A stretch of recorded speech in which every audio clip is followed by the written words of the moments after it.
¿Qué tal? Pues vamos a dar inicio el día de hoy a nuestra videoconferencia. Es ya la 10ª de este año. Nuevamente y como siempre les reitero los saludos de nuestra secretaria académica, la doctora Laura Magaña Valladares. Reciban ustedes desde este Instituto Nacional de Salud Pública el 11º ciclo de videoconferencias interactivas 2012, Globalización en Salud Pública. Como les comentaba, en esta ocasión, pues bueno, tenemos a dos grandes expositoras de un tema muy importante y de mucha vanguardia el día de hoy. Tenemos el tema tuberculosis, emisario del pasado con desafíos actuales. En esta ocasión, pues nos acompañan, les decía yo, dos investigadoras de veras de muy alta talla en este instituto y fuera de él. No, siempre les digo que estamos de manteles largos y la verdad este ciclo, como casi todos, hemos tenido la presencia de investigadores de muy alta talla y en esta ocasión pues no me quedo atrás. Les voy a presentar en esta ocasión a la doctora Edith Elizabeth Ferreira Guerrero y a la doctora Renata Báez. Pues antes que nada, ¿qué tal? ¿Cómo estás? Hola, qué gusto, ¿Qué gracias. tal, Liz? Renata, pues mucho gusto nuevamente, nos volvemos a saludar y si me permiten un pequeño esbozo únicamente de la trayectoria de estas doctoras. La doctora Edith Elizabeth Ferreira Guerrero. Ella es médico egresada de la UNAM con posgrado en epidemiología aplicada por los CDC de Atlanta, en Estados Unidos, y la Secretaría de Salud. Es diplomada en bioética en atención asistencial, investigación y docencia por la UNAM. Certificada por el Consejo Nacional de Salud Pública, investigadora en Ciencias Médicas C.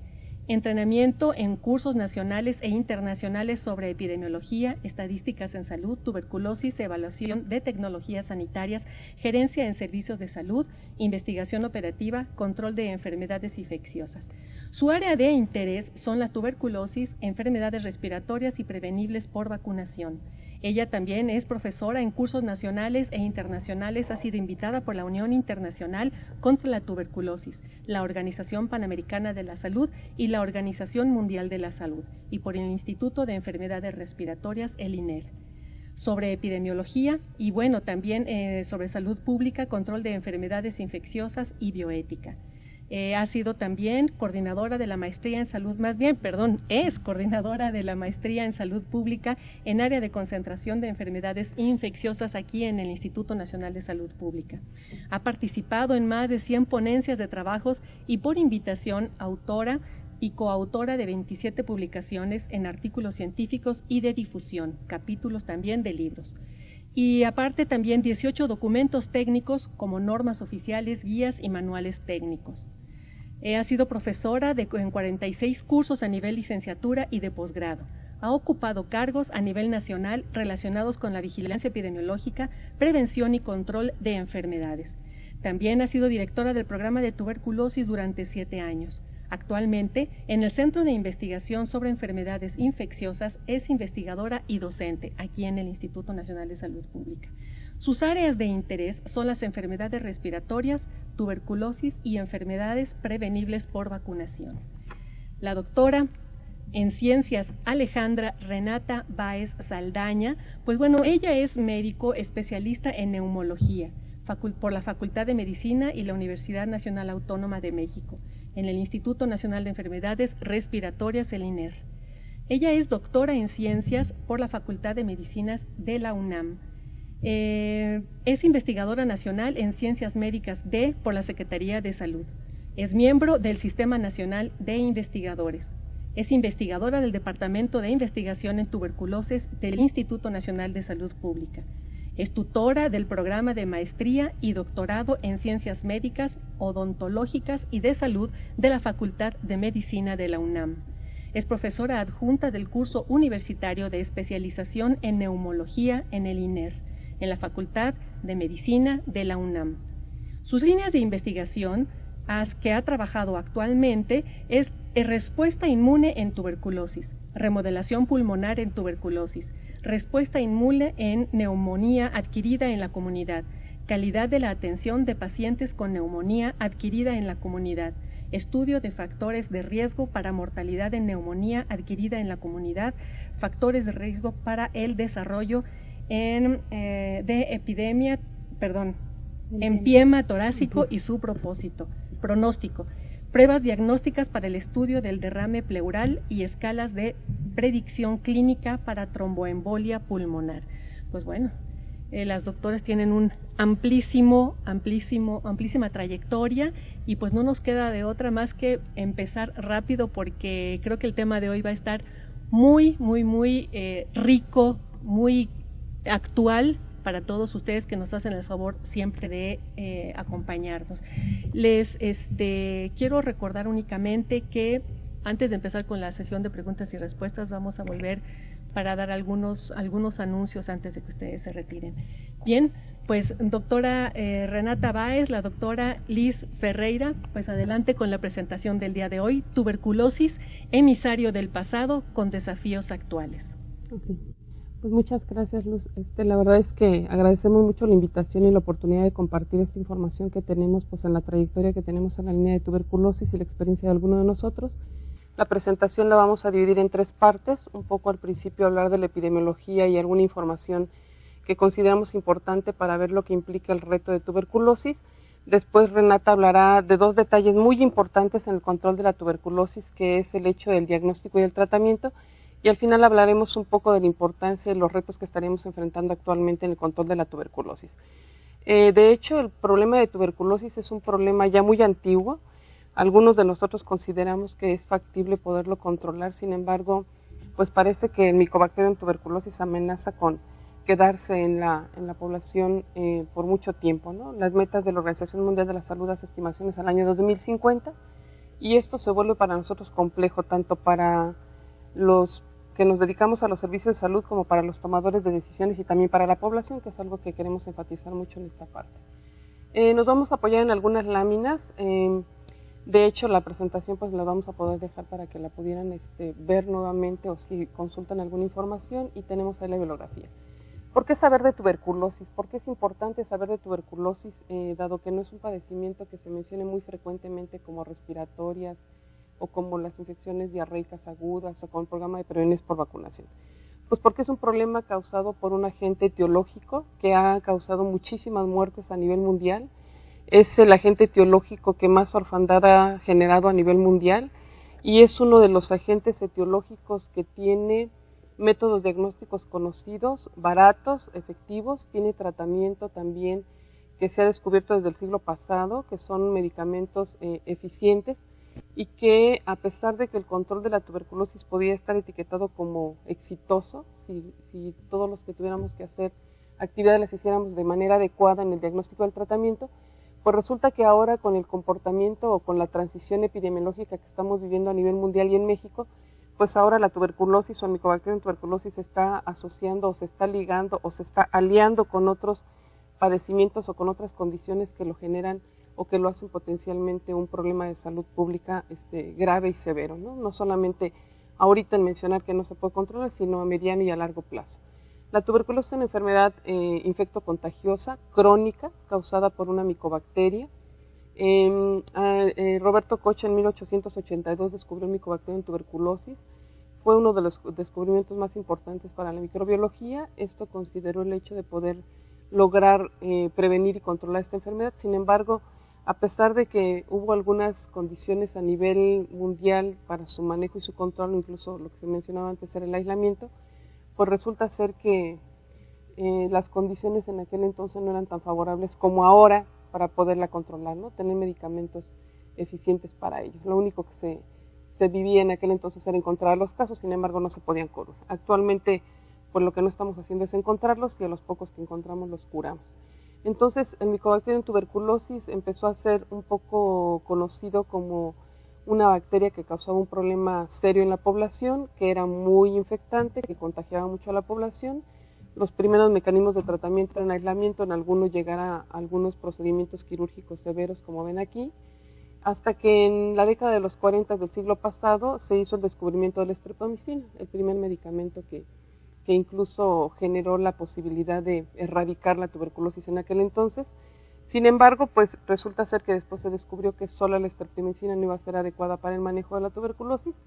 Se descubrieron más adelante otros fármacos, como ven aquí, y esto hacía la factibilidad de poder controlar el padecimiento, ¿no? Y la combinación de algunos de ellos lograron generar el procedimiento que vamos a ver más adelante en cuanto a fármacos para poder realmente curar a los pacientes. 3 medicamentos juntos pudieran ser efectivos y se descubrió que más del 95% de los pacientes podían curar con la combinación de estos medicamentos. Sin embargo, y a pesar de ello, hay instituciones que se vuelven expertas o que son expertas en el manejo de pacientes crónicos o complicados, como es el Instituto Nacional de Enfermedades Respiratorias, y que de alguna manera es el responsable de dar entrenamiento, capacitación y asesoría para los casos complejos y complicados que están incluso aliados con el Programa Nacional para poder buscar la opción de mejores condiciones de vida a algunos pacientes como ellos, ¿no? Entonces, a pesar de esto, pues resulta que todavía la Organización Mundial de la Salud está teniendo como principales retos o como principales acciones a controlar el hecho de que dentro de los objetivos del nuevo milenio, pues estamos comprometidos los países a controlar algunos padecimientos transmisibles, como verán ahí, yo no alcanzo a ver de aquí, pero ya me lo sé, el hecho de que el VIH, algunas enfermedades transmitidas por vector y la tuberculosis están como prioritarias dentro del programa de la Organización Mundial de la Salud.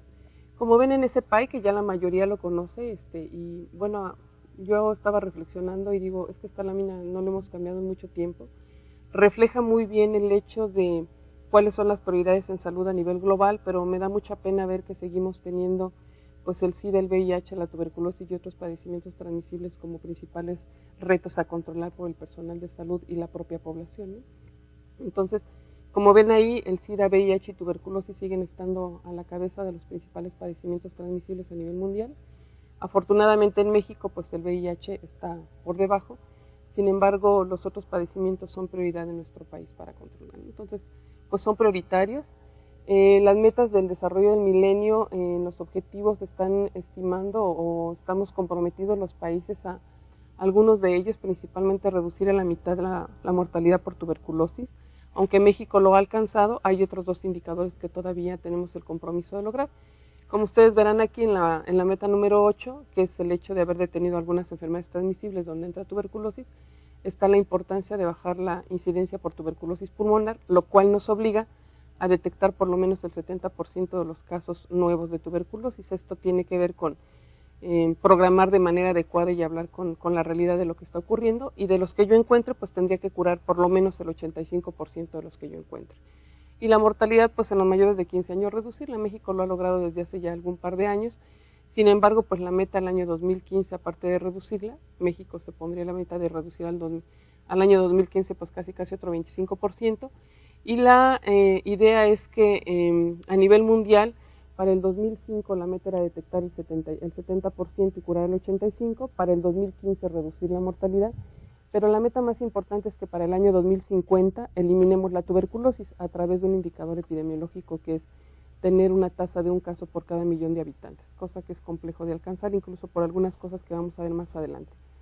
La Organización Mundial de la Salud hace un ejercicio para ver cuáles regiones en el mundo serían las que probablemente alcanzaran estas metas, y si se dan cuenta, pues la región de las Américas es una de las que parece que vamos alcanzando las metas, incluso en algunos países ya se han logrado. Sin embargo, regiones como Asia y como África, pues son algunas regiones que parece que van en lugar del control en incremento en algunos de ellos, aunque algunas han avanzado de manera considerable, principalmente en la región de Asia. Entonces se estima que probablemente todas las regiones, excepto África, pues pudiéramos lograr las metas establecidas en la reunión de la Organización Mundial de la Salud con los objetivos del nuevo milenio. Esta gráfica es una gráfica importante desde el punto de vista epidemiológico, y a mí me gusta mucho porque la Organización Mundial de la Salud propuso evaluar el impacto de los programas a través de este pequeño gráfico que compara la detección contra la curación, y si se dan cuenta, pues la detección del 70% de los casos contra la curación del 85%. En las líneas de abajo están justamente la detección, y en las líneas de costado la curación. De tal forma que todos los que están en el cuadrante superior derecho, pues son los países que han alcanzado la meta de encontrar más del 70% de los pacientes y curar más del 85%.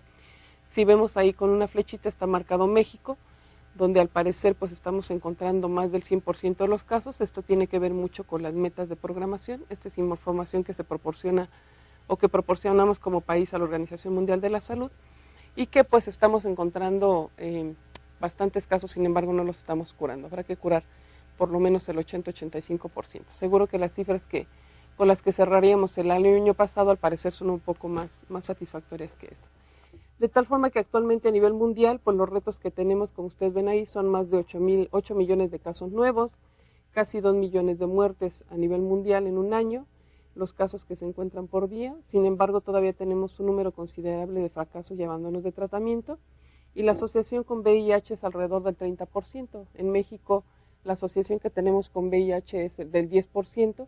Sin embargo, un problema serio que tenemos en nuestro país es la asociación de tuberculosis con la diabetes mellitus, en el cual pues tenemos el doble de riesgo que con VIH.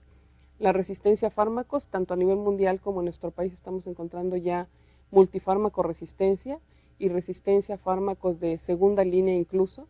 Y el éxito del programa, pues estamos alrededor entre el 70 y el 80%, medido a través de algunos indicadores como son detección y curación, pero también a través de la cobertura y de la estrategia TAES, que es tratamiento estrictamente supervisado. Este es un poquito para recordar lo que es la historia natural de la enfermedad. Un paciente que tiene contacto con el bacilo de tuberculosis es factible que pueda adquirir una infección primaria, pero también gracias al buen resultado de nuestro sistema inmunológico puede ser que el 90% de nosotros respondamos adecuadamente a la defensa contra el Mycobacterium tuberculosis, y solamente un 10% de estas personas que han tenido contacto con la micobacteria y que no funciona adecuadamente su sistema inmune pudiera quedar con una infección latente y morir con la infección durante toda su vida, morir al final de la vida con la infección sin que en algún momento llegara a ser detectada, o que en algún momento pudiera yo tener alguna consecuencia, como vamos a ver en un momento. Del 10% pues podríamos tener la infección progresiva, o aquellos que tenemos la infección latente, es decir, los que tenemos el Mycobacterium dormido por ahí en nuestro cuerpo, pues con alguna condición que pone en riesgo nuestro sistema inmune, pues se pueda reactivar el Mycobacterium y generar una infección por Mycobacterium tuberculosis. O la otra, después de haber tenido yo una infección, pueda reinfectarme.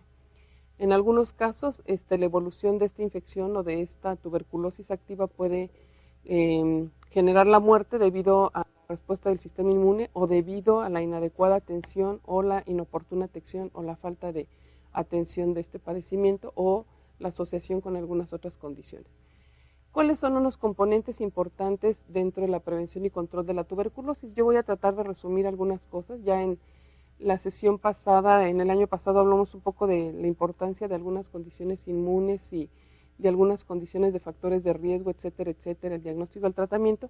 Sin embargo, aquí voy a hacer mención de dos puntos importantes. El diagnóstico de tuberculosis puede ser el diagnóstico de la infección, lo que se llama tuberculosis latente, o el diagnóstico de la enfermedad. Los programas nacionales enfatizan mucho en atender el problema desde el punto de vista epidemiológico, y se le da más importancia a la tuberculosis que es de riesgo, que es la tuberculosis que se transmite de persona a persona a través de vía respiratoria, y esto es a la forma pulmonar. Y hemos hecho poco énfasis en lo que sería el control de la tuberculosis latente, que sería la infección. Esto es por dar prioridad a controlar las cadenas de transmisión. Sin embargo, en algunas áreas donde el control de la tuberculosis empieza a ser más importante o empieza a impactar con mayor magnitud, pues empieza a ser prioritario también la atención de la infección tuberculosa, como ocurre en países como Estados Unidos, ¿no? Y entonces se hace el diagnóstico de la tuberculosis latente para poder hacer el tratamiento. Un punto importante aquí en el tratamiento, ya lo va a ampliar la doctora Renata, pero sí quisiera mencionar que en el tratamiento no es solamente saber que se dan los fármacos, sino que lo más importante en el tratamiento de la tuberculosis es asociar por lo menos 3 o más fármacos que el paciente nunca haya recibido, que el tratamiento debe de ser prolongado, 6 meses a los casos sensibles, y en los resistentes puede ser hasta de 1 año y medio, 2 años, dependiendo de la evaluación del médico especialista. Y la otra cuestión es que el tratamiento debe ser administrado en monodosis, que quiere decir en una sola dosis el tratamiento, no es ni cada 8 horas ni cada 12, sino todos los medicamentos juntos en una sola aplicación, de tal forma que el paciente tiene que tomar 3 medicamentos durante 6 meses por lo menos en una toma por lo menos. Esta es la pirámide que maneja el programa de control de la tuberculosis y las posibilidades de éxito. De hecho, Partimos de los casos nuevos, que es el reto fundamental desde el punto de vista salud pública, desde el punto de vista atención médica y desde el punto de vista comunidad. El reto es atender a la mayoría de los casos con un tratamiento de 6 meses que es exitoso en el 95% de los casos y evitar llegar a los retratamientos que generan un tratamiento prolongado con un éxito mínimo, y cuando fracasamos a estos, cuando estamos enfrentando el problema de la tuberculosis resistente, pues entonces el éxito de tratamiento se reduce entre el 35 y 60%, en lo que se ha visto en algunos estudios, y el tratamiento es casi hasta de 2 años, con un éxito mínimo. Este es un cuadro tomado de un libro que escribió el doctor Farga y el doctor Caminero, donde ya se hacen recomendaciones a las posibles esquemas que enfrentan los médicos o los pacientes cuando se presenta farmacoresistencia, ya sea a 1, a 2 o a más fármacos, tanto tuberculosis farmacorresistente como a la tuberculosis XDR. Y entonces, si se dan cuenta aquí, pues entonces no es fácil manejar los pacientes con tuberculosis, aunque aquí pareciera muy sencillo el decir, pues 2 días con rifampicina, streptomicina, piracinamida y levofloxacina, pues implica manejo adecuado, pero también implica que el manejo sea por médico especialista que sepa manejar este tipo de pacientes y verificar y estar monitoreando permanentemente la ocurrencia de eventos adversos, lo cual primero no es fácil y segundo tampoco es fácil manejar los eventos adversos y luego tratar a los pacientes. Entonces son 2 cosas que quería yo enfatizar en la parte de tratamiento.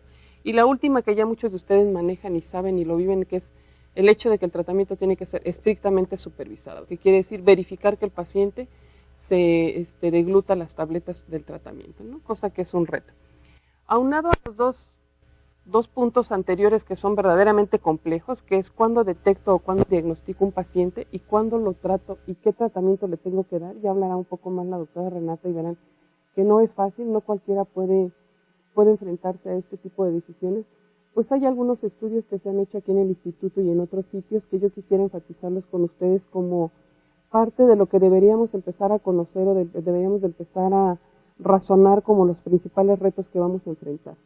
Como ustedes verán ahí, son 4 estudios que la doctora Lourdes García ha liderado en la línea de tuberculosis y en el consorcio de tuberculosis liderado por el Instituto de Salud Pública, y que hablan de la importancia de la transmisión de tuberculosis, de la infección y no solamente la reinfección en la transmisión en edades adultas, sino también transmisión de tuberculosis en grupos muy pequeños y con contacto con personas infectadas durante muy poco tiempo, que es el recuadro que está abajo del lado izquierdo, para mí para el lado izquierdo, que es como una persona que tiene contacto mínimo, muy poco con otras personas, pueden en algún momento dado generar un problema de tuberculosis en un periodo de 2 a 3 años.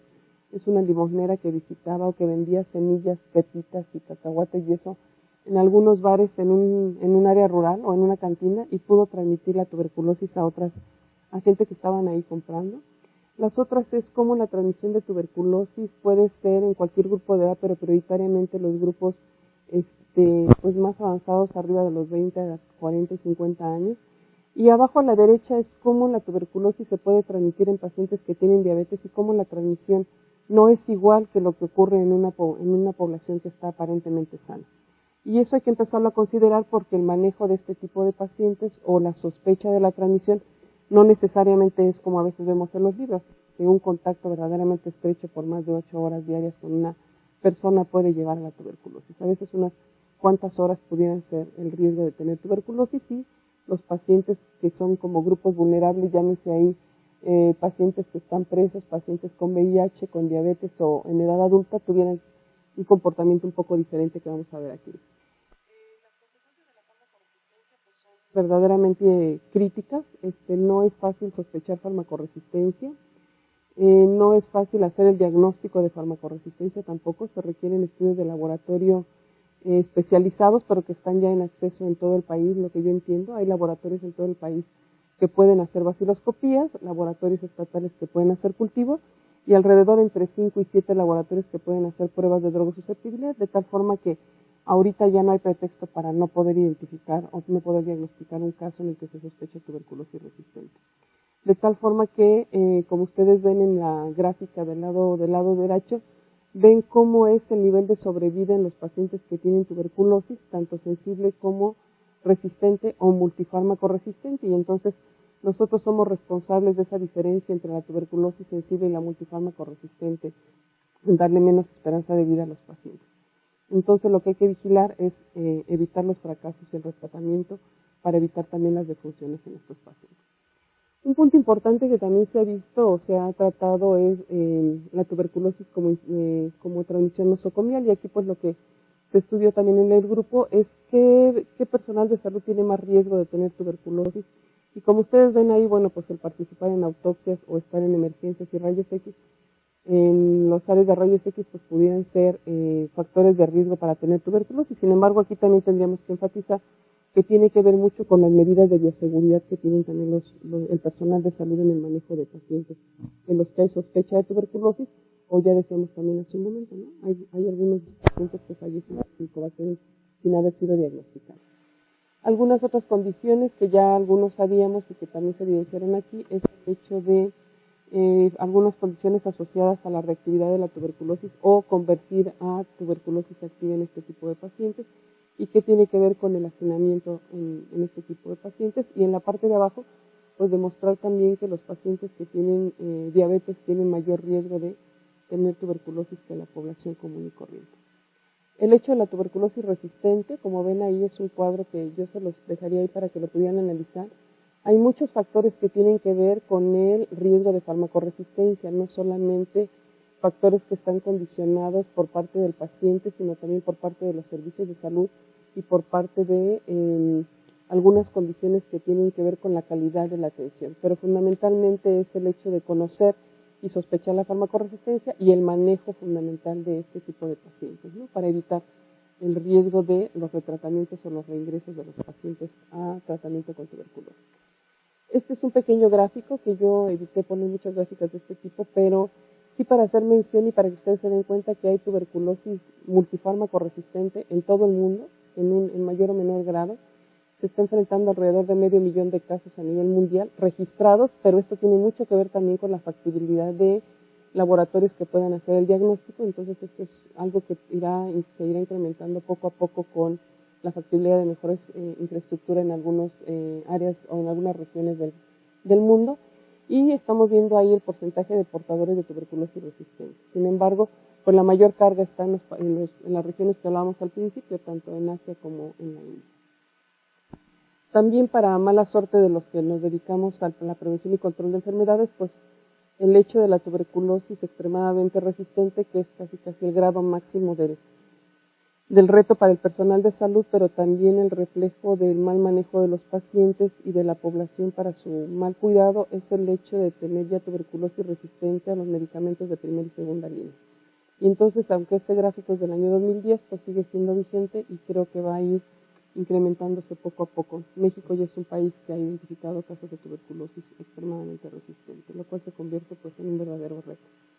Estos son algunos estudios que se hicieron para el manejo para la identificación de cepas resistentes a tuberculosis, y si se dan cuenta, pues ya desde el siglo pasado, en la década de los 80, 90, pues ya se habían hecho algunos estudios para ver tanto la resistencia primaria como la resistencia adquirida en muestras de pacientes con tuberculosis, y pues la proporción de tuberculosis resistente tanto en muestras de pacientes dentro del programa como en estudios específicos. Se dan cuenta que la resistencia adquirida ocasionada por el mal manejo de los pacientes, pues incluso en algunos de los estudios llega a rebasar el 50% de ellos. Actualmente el Programa Nacional hizo la Encuesta Nacional de Farmacoresistencia y parece ser que las cifras ahí no son muy elevadas. Sin embargo, sí hay evidencia de tuberculosis resistente en todo el país y en todos los estados. Este es un estudio que se hizo en el Instituto Nacional de Enfermedades Respiratorias, donde se vio el hecho de que la coordinación y la disponibilidad del manejo entre los pacientes entre el primer nivel de atención, segundo nivel y el tercer nivel, como es el Instituto de Enfermedades Respiratorias, y el vínculo de la cuestión operativa con el manejo de una estrategia de poner un catéter central, podría garantizar y lograr que un paciente con tuberculosis multifármaco resistente pudiera curar en porcentajes mucho más altos de los que les había mencionado al principio. Esto es, en un grupo de pacientes se manejó las dosis de tratamientos inyectables por un catéter periférico o un catéter a nivel subclavio, y el entrenamiento del personal de nivel local a través del personal del Instituto de Enfermedades Respiratorias y se logró una curación del 85%. Los que no concluyeron el tratamiento fue porque habían fallecido o porque uno de ellos abandonó el tratamiento. Entonces, yo lo pongo mucho porque esto refleja el hecho de que el querer hacer las cosas y el querer mejorar la calidad de vida de los pacientes puede ser factible. Una estrategia que en el programa en su momento, en aquel entonces no se había pensado, pero bueno, en el instituto con los médicos especializados se vio que era factible y fue una estrategia que abrió la pauta para poder hacer algunas intervenciones que pudieran mejorar la operación del programa y garantizar la salud de la población. Incluso los pacientes se cuidaban más el catéter para no infectarse. Eso creo que mejoró mucho los resultados del laboratorio. Otro de los problemas, entonces ya hablamos un poco de lo que es la complejidad en el diagnóstico, la complejidad en el tratamiento, que el tratamiento se complica si nosotros no enfatizamos en el adecuado manejo y en el seguimiento de los pacientes y en convencer al paciente y enamorarlo de que se quede realmente con su tratamiento y no lo abandone, que eso ya es de decir bastante. Pues otra situación que se está enfrentando es la tuberculosis y el VIH. Y aunque a nivel mundial hay un reto importante, porque también hay regiones a nivel mundial que tienen una prevalencia muy alta de VIH, afortunadamente nosotros en México no somos de esos, no estamos en esas condiciones y eso hace que tengamos un mejor control en esto, aunque el manejo de este tipo de pacientes es pues más complejo porque requiere más preparación por parte del personal de salud. Un paciente que tiene tuberculosis y VIH pues requiere consejería, requiere acompañamiento. Si ya de por sí seguir un paciente con tuberculosis implica pues mucho enamoramiento del personal de salud para estarlo viendo diario, estarlo supervisando cada semana, si es que alguien le supervisa su tratamiento en domicilio para que no abandonen el tratamiento, identificar eventos adversos, acompañarlo en la cuestión incluso emocional, porque pues tiene muchas implicaciones tuberculosis. Cuando un paciente tiene VIH además de tuberculosis pues se vuelve diferente, el personal de salud a veces tiene que romper paradigmas para el manejo de este tipo de pacientes y entonces, como ven ahí, pues hay muchos factores que contribuyen al incremento de la asociación tuberculosis-VIH. En ambos hay farmacoresistencia, en ambos tiene que ver la epidemia de los dos padecimientos, en ambos hay el reto de la migración y algunas condiciones que son factores de riesgo para VIH que no se presentan en los de tuberculosis, pero sí se potencializan el tener que monitorear los tratamientos para garantizar el éxito de tratamiento en ellos. También una gráfica sobre sobrevida de los pacientes que de alguna manera tienen tuberculosis y VIH, pues si ven ahí es muy obvio que los pacientes que tienen tuberculosis y VIH sobreviven menos que los que no tienen VIH, pero más grave cuando el paciente además de tener tuberculosis tiene tuberculosis resistencia, pues la esperanza de vida, como ven ahí, es alrededor de 12 meses, ¿no? Los que tuvieran un familiar que amaran mucho y que tuviera una esperanza de vida de 12 meses, podrían saber la gravedad de lo que esto implicaría para poder entonces, pues adherirse al manejo del paciente y acompañarlo no solamente en la parte médica, sino también en la parte emocional, bioética y de acompañamiento. Algo aquí importante en el manejo de estos pacientes es que no lo puede hacer cualquiera, tiene que hacer un manejo por un médico especialista. Un paciente que tiene tuberculosis y VIH tiene que tener un manejo integral, no solamente pensar en tuberculosis y que lo trates de tuberculosis y el de VIH con VIH, sino que debe de haber un manejo integral en este tipo de pacientes. Recuerden que hay muchas interacciones en cuanto a los fármacos entre los de tuberculosis y VIH. En algún momento se recomendó en el vínculo entre estos dos programas que se diera el tratamiento de tuberculosis primero y diferir el tratamiento con antirretrovirales, salvo que las condiciones del paciente no se dieran como tal para que pudieran diferir el tratamiento con antirretrovirales hasta terminar el de tuberculosis.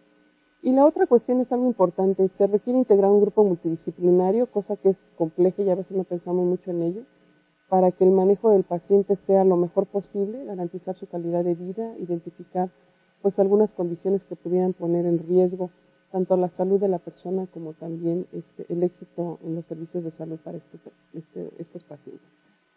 Yo de aquí en adelante voy a mencionar algunos otros temas que creo que son importantes y que hemos identificado que hay que empezar a hacer énfasis en eso, o que se han publicado y que se han identificado por algunos otros colaboradores que estudian tanto en protocolos de tesis como en estudios importantes. Y creo aquí que, aunque se habla mucho de que tuberculosis y diabetes es un vínculo muy importante en México, dadas las condiciones que tenemos los mexicanos, yo no sé si genética o qué, el hecho de ser más obesos, de ser más descuidados, de tener unas condiciones de educación nutricional diferentes, ¿no? Decíamos antes que tuberculosis solamente les daban a los desnutridos, ¿no? Y a los que eran pobres, pero también los desnutridos que no sabemos comer y que comemos tacos, tortas, tostadas a deshoras, y los que estamos sujetos a estrés, estaríamos hablando casi del 100% de la población. Y ahora, enfrentando todo el cambio epidemiológico, la transición epidemiológica que tenemos a nivel mundial, pero principalmente en el país, de todos los padecimientos con problemas de tipo metabólico que implican para su control el modificar estilos de vida, y eso se vuelve todo un reto para los servicios de salud.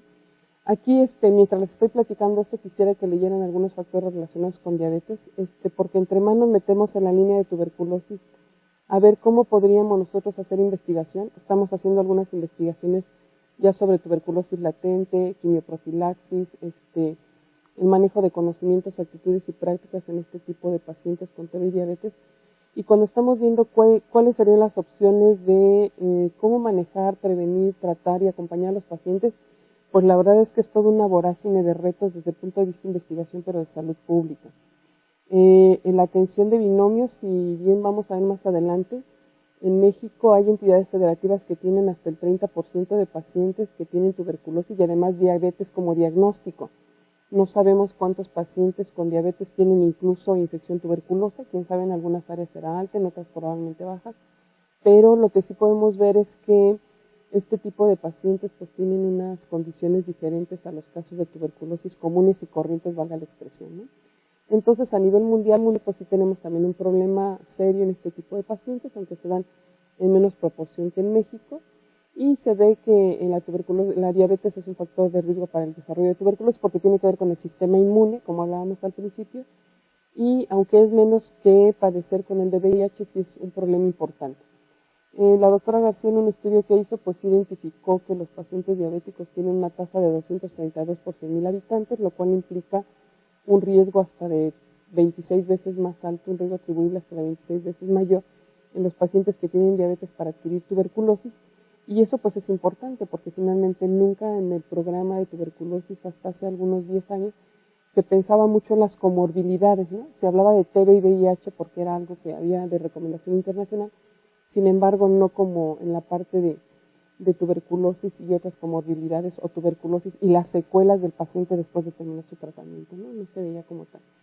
Y esto es algo que lo mencioné aquí, hay mucha más información de TB y diabetes, también pueden entrar al portal del instituto a ver el seminario que se hizo sobre tuberculosis y diabetes, pero quise enfatizar aquí porque para la gente que está en el primer nivel de atención, que pensamos pues 3 baciloscopías y debo encontrar bacilíferos, etcétera, resulta que tanto los pacientes que tienen VIH como los pacientes que tienen diabetes tienen lesiones de tuberculosis muy atípicas, no son las que regularmente se encuentran en pacientes con tuberculosis, pueden tener cavitaciones múltiples, pero incluso los datos que están abajo en el cuadro, pues resulta que no son tan bacilíferos, más bien son paucibacilares, habría que hacer diagnóstico por cultivo, resulta que son más propensos a prolongarles el tratamiento de tuberculosis o son más propensos a fracasar en el esquema de tratamiento o a tener recaídas o a fallecer más que los pacientes que solo tienen tuberculosis. Incluso la respuesta a algunos fármacos durante el tratamiento pues puede ser menor a los pacientes que tienen tuberculosis sensible y que solamente tienen tuberculosis. Como pueden ver aquí, los niveles de rifampicina pues son más bajos en este tipo de pacientes, de tal modo que hay que poner una especial atención en este tipo de pacientes cuando diagnosticamos tuberculosis en pacientes diabéticos. Entonces aquí lo más importante, si se dan cuenta, pues es educar al paciente, a diferencia del de que solamente tiene tuberculosis, que hay que sensibilizarlo para el tratamiento. Aquí hay que educar al paciente y a su familia porque tienen que modificar un estilo de vida en cuanto a alimentación, en cuanto a hacer ejercicio, etcétera, etcétera. Sin embargo, también las recomendaciones para este tipo de pacientes pues no son tan fáciles. No le podemos decir a un paciente que tiene tuberculosis, que pesa 30 kilos, que lleve dieta de diabéticos y lo que queremos es que coma. O no podríamos decirle que haga ejercicio porque tiene diabetes y a lo mejor tiene disnea. Entonces, esto se vuelve un poco más complejo, hay que evaluar aspectos nutricionales, por tanto, hay que integrar un grupo multidisciplinario para el manejo de pacientes con tuberculosis y diabetes, tienen que ser expertos en el manejo de ambos padecimientos y que además hagan todo un esquema para que el paciente pueda tener mejores condiciones dado su aspecto nutricional, su esquema de ejercicios, cuándo hacer ejercicios, que el paciente aprenda a monitorear sus niveles de glucosa, indicar adecuadamente su tratamiento farmacológico, Si es que tiene que tener insulina, debe ser un manejo realmente recomendado por un especialista, evaluar el riesgo cardiovascular y identificar de manera oportuna las complicaciones. Entonces, resulta que cada vez la tuberculosis se va complicando más. Ya no es solamente tratar por un médico que puede estar en primer nivel de atención, sino también ahora saber de diabetes. Y de diabetes cada día salen cosas totalmente diferentes. Otro punto importante que recién estudiamos nosotros es el aspecto de la tuberculosis en los adultos mayores.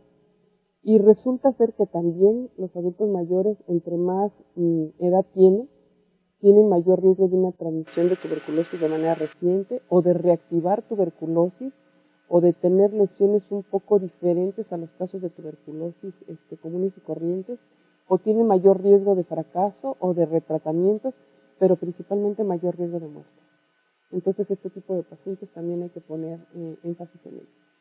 Algo que encontré también en una tesis de una alumna es el impacto que tiene la tuberculosis y la depresión de los pacientes, que también requieren pues una atención especializada. Yo nunca lo había como mencionado, pero sí hay muchas condiciones que veíamos del abandono de tratamiento y que principalmente es porque los pacientes se sienten insatisfechos, probablemente se sienten frustrados porque el padecimiento frustra muchas acciones de su vida, tanto económica principalmente como familiar y como social. Tienen ansiedad, se deprimen, tienen muchas necesidades insatisfechas que las callan y no las comentan. Pacientes que pueden llegar a pedirle a su esposa el divorcio, o los llegan a abandonar, o los dejan abandonados en casa por el riesgo de la transmisión. Y en este estudio se hizo un análisis, o es una tesis de una alumna en la parte de psicología, donde identificó depresión moderada a severa en un 80% de los casos de tuberculosis pulmonar positivos a baciloscopía crónicos, depresión leve a moderada en un 82% en pacientes que tienen tuberculosis con recaída, y en depresión leve en pacientes que nunca se habían tratado del 59%, de tal forma que este aspecto tampoco se toma en consideración en las acciones de los programas, y que yo creo que es importante considerar más ahora con el asunto desde el punto de vista económico, social y político, que creo que vale la pena considerar, y entonces el tratamiento y atención de pacientes debe ser por un grupo multidisciplinario. De tal forma que los pacientes con tuberculosis pues tienen mayor riesgo de depresión que aquellos pacientes que no tienen tuberculosis. Otro punto importante, y aquí es un estudio que hicieron en Ecosur, el doctor Jorge, y que me llamó mucho la atención porque siempre hablamos del aspecto de atención médica, el aspecto de la calidad de los servicios, el aspecto del tratamiento, el aspecto de la rehabilitación en el mejor de los casos. Sin embargo, hay un punto que creo que merece especial atención, que es el hecho de la ética, ¿no? Y que poco tomamos, el hecho de mirar a los ojos al paciente cuando va a consulta, el hecho de acompañarlo y escuchar los problemas que tiene. A veces el paciente va solamente para que se le escuche y no necesariamente porque se sienta mal. Y en este estudio y varios estudios que han hecho en Ecosura y en Chiapas, pues refleja la importancia de considerar los derechos humanos y los aspectos éticos, tanto en la tuberculosis como en otros padecimientos, pero hay que tener una atención especial a ciertos grupos vulnerables, indígenas, migrantes, tanto migrantes de Centroamérica a México como de México a otros estados, mujeres, ¿no?, en ciertas comunidades en áreas rurales. Tiene que ser forzosamente un aislamiento obligatorio, ¿no? Hay pacientes que la dejan viviendo en su casa y la abandonan y nada más le llevan el platito de comida y el medicamento hasta que según el médico le dice que ya no contagia. Entonces es una forma de rezago y de discriminación, ¿no? Y alguien debe supervisar el tratamiento, habrá que estigmatizar ciertas enfermedades de rechazo. Esto tiene que ver mucho con el aspecto ético, y a mí yo lo quise incluir porque tiene que ver con la parte ética, tanto en la atención de las comunidades y el trabajo que tiene que tener la comunidad para corresponsabilizarse del padecimiento, los padecimientos que tengan, como también fortalecer ese aspecto ético dentro del personal de salud a todos los niveles, ¿no?, que tiene que ver incluso con los derechos humanos. Y esto lo tomé del estudio que hicieron en Ecosur. Y esto me lleva a la reflexión de que en el programa se maneja esta parte de movilización social, pero más que nada yo le llamo la corresponsabilidad también de la comunidad, en el hecho de que también somos corresponsables en el cuidado de la salud. Están los servicios de salud en mayor o menor medida, la calidad de la atención está en mayor o menor medida. Sin embargo, también nosotros como sociedad somos corresponsables de acudir a los servicios de salud de manera oportuna, somos responsables de asegurar tomarme el tratamiento cuando el médico me lo indica, acudir a mis consultas, hacer lo que el médico me indica, pero también es que involucrar a la parte de la comunidad como comunidad en el apoyo a los pacientes con este padecimiento, incluso evitar la discriminación en ese sentido. Aquí lo más importante es el último punto, ya la mayoría de gente que está en los estados conoce esta parte de lo que es municipio saludable y cómo se incluyó el programa en este sentido, pero creo que la parte más importante es la que está abajo, lo que es la evaluación y seguimiento, pero principalmente la sostenibilidad en las comunidades de esta estrategia para garantizar y que sean corresponsables. Un punto que también se toca y que yo lo quise poner aquí es el hecho de los recursos humanos. Cómo la tuberculosis tiene que ver con el aspecto de los recursos humanos, principalmente el personal de salud. El personal de salud es el motor que tiene que ver con todas las acciones de control de la enfermedad, incluso de prevención. El personal de salud tiene muchas necesidades en cuanto a conocimiento, en cuanto a liderazgo, cómo aprender a ser líder, cómo liderar entre su grupo de pares, cómo liderar en la comunidad, cómo liderar al paciente, cómo liderar a la familia. Y también tiene mucha necesidad de reconocimiento. El hecho de saber que está haciendo lo que debe de hacer y que lo está haciendo bien, eso es vital. O sea, eso es vital. Decir, lo hiciste bien, te quedó muy bien, qué bueno curaste al paciente, qué bueno hiciste tu estudio de contactos, qué bueno identificaste al paciente que tiene también diabetes y lo referiste con alguien para que lo pudiera atender. Creo que eso es algo que hay que fortalecer dentro del sistema de salud y de los servicios de salud, que en el programa se empezó a hacer hace mucho tiempo y que ha dado buen resultado. Y el personal de salud pues requiere tener la disponibilidad de recursos para cumplir las metas, llámese los recursos que sean necesarios, tanto como humanos, financieros, materiales, fármacos, etcétera, para cumplir sus metas, pero también tienen mucha necesidad de capacitación permanente, tanto presencial como virtual. Creo que esta parte de virtual es una área de oportunidad que hay que explotar mucho más para que llegue información hasta los sitios más alejados, ¿no? Se hizo por ahí una estrategia con la Escuela Nacional de Enfermería y creo que dio buenos resultados y eso hace que esté más informada la población. La participación en eventos, tanto eventos académicos como de tipo social, cultural, etcétera, que también los incluya como un grupo y un equipo de trabajo en pro del beneficio de la salud de la población.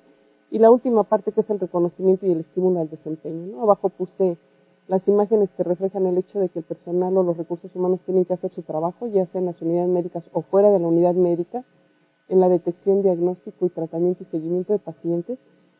Falta hacer el seguimiento de pacientes después del tratamiento, ya la doctora Renata les hablará cómo quedan los pacientes después del tratamiento y en el programa no se habla de la rehabilitación respiratoria y creo que es importante.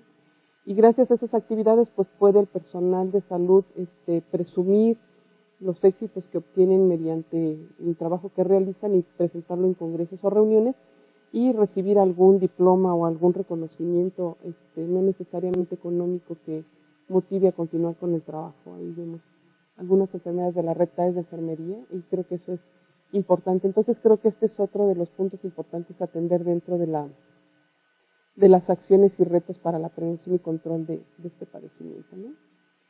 Yo le cedería ahorita a la doctora Renata la continuidad de la presentación porque creo que estos dos puntos son el pilar y la base de todo lo que implica la prevención y el control de la tuberculosis y donde creo que todos estamos obligados a saber por lo menos lo mínimo indispensable para poder llegar a un diagnóstico y tratamiento, saber cuándo referir.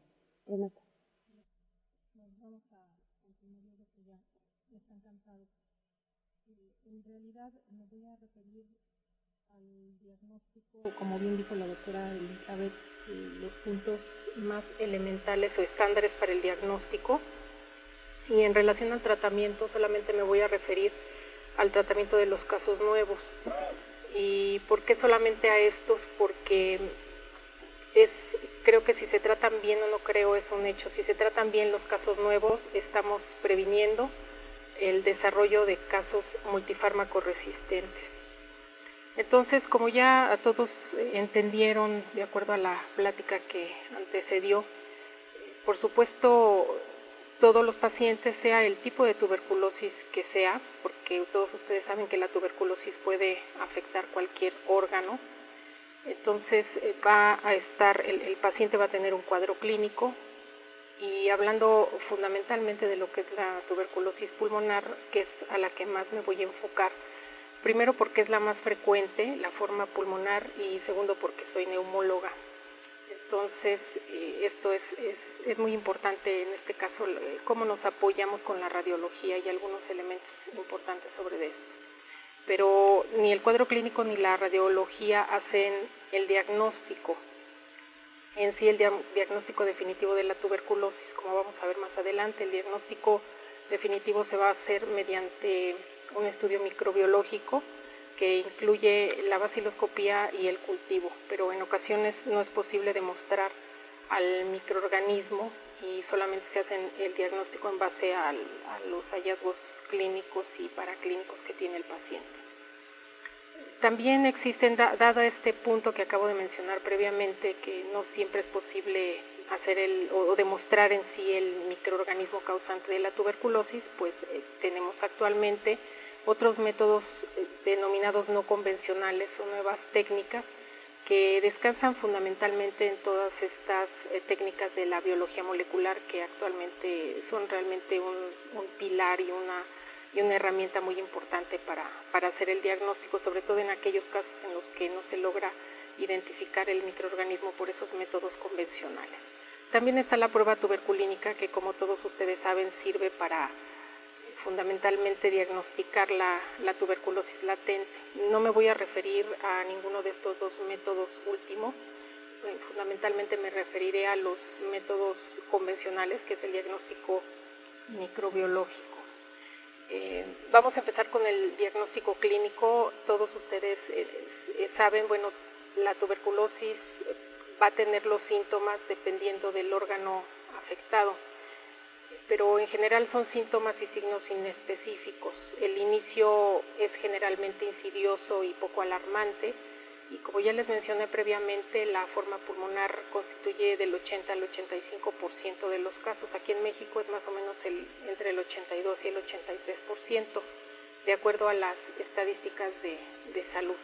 Y de allí le siguen otras formas, como pueden ver ustedes ahí, la forma pleural, la forma linfática o ganglionar, urogenital, osteoarticular y meningia, que van en orden decreciente de frecuencia, pero como les mencionaba, cualquier órgano puede afectar. También habitualmente acompañan síntomas generales como son pérdida de peso, ataque al estado general, síndrome febril y etcétera, cualquier otro síntoma de ataque al estado general. Dentro de los síntomas respiratorios, que este es un punto realmente muy importante. ¿Y por qué es importante la forma pulmonar? Pues porque esta es la que transmite en sí la enfermedad.